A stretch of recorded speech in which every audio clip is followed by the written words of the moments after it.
Le 16 février dernier, BBC et Sky News diffusaient des vidéos de la princesse Latifa en vie, expliquant être séquestrée par son père, Mohamed Ben Rached Al Maktoum, et craindre pour sa vie.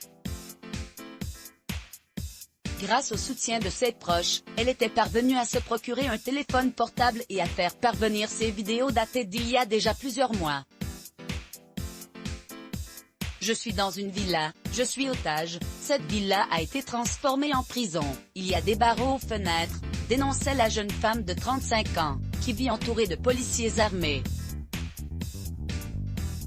À lire aussi alertée par la situation, l'ONU a annoncé le vendredi 19 février 2021 demander aux Émirats arabes unis des preuves de vie de la princesse Latifa, fille du souverain de Dubaï.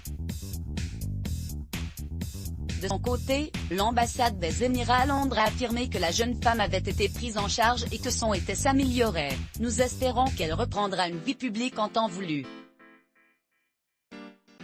Ainsi, une porte-parole du Haut-Commissariat de l'ONU aux droits de l'homme, Liz Throssell, a demandé plus d'informations et de précisions sur la situation actuelle, tout en exigeant une preuve de vie et en insistant sur les graves inquiétudes concernant la princesse Latifa, qui ne donne plus de nouvelles depuis l'été 2020. Un souhait partagé par le gouvernement britannique.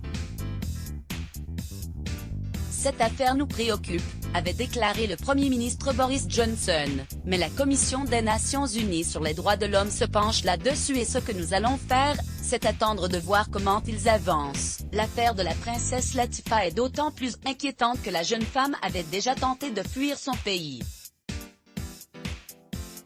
Dénonçant être victime de torture par son père, elle était parvenue à Dubaï en 2018, rejoignant un temps Mascate à Oman. Elle avait été arrêtée en arrivant à Goa, en Inde.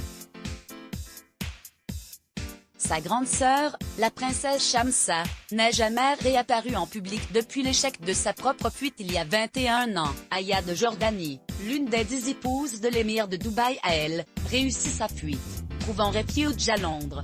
Let's block ADS. Why?